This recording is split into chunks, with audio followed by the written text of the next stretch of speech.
Hi, so today I want to show you how to do a good quality bridge. Okay, so first of all, take yourself down onto your mat and settle yourself in. So set the shoulders, just immediately wriggle a little bit down the mat. Make sure your feet are together, turn your toes out to 10 to 2 and turn your heels out to match so that we've got our feet parallel with the knees, which are parallel with our hips.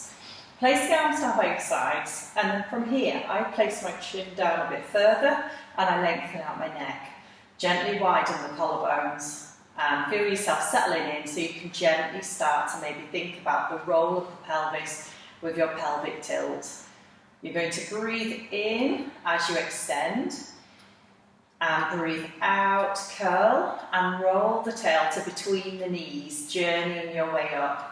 To start with, you've really given your buttocks quite a strong contraction, which is curling the tail to between the knees, and then you're continuing to roll up in that same pattern without it being a big lift.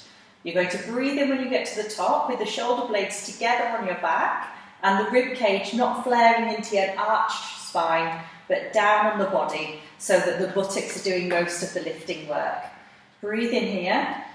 And then breathing out, sink through the chest bone, draw back through the tummy and keep your shoulders wide if you can and the chin down so that we have head and neck stability whilst we're working. Draw back through the belly button and roll all the way down to release. Breathe in, prepare, and breathing out, curl through the tail, and you should be able to get some stretches in the thighs and the fronts of the hips if you can.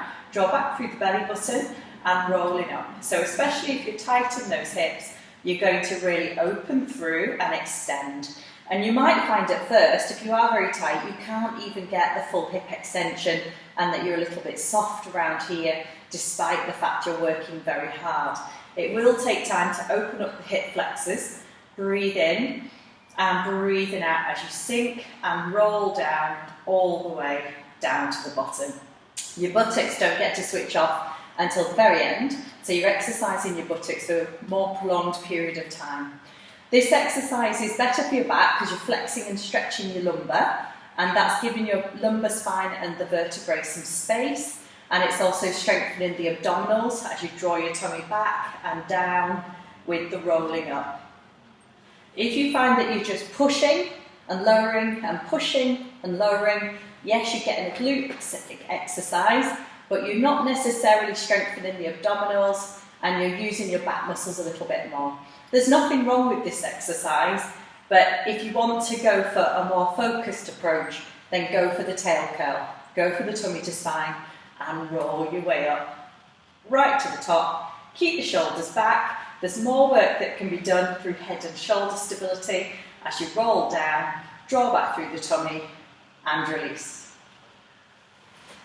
And that should help your buttocks to get quite a bit stronger, and at the same time you should start to feel your tummy working a little bit harder as well.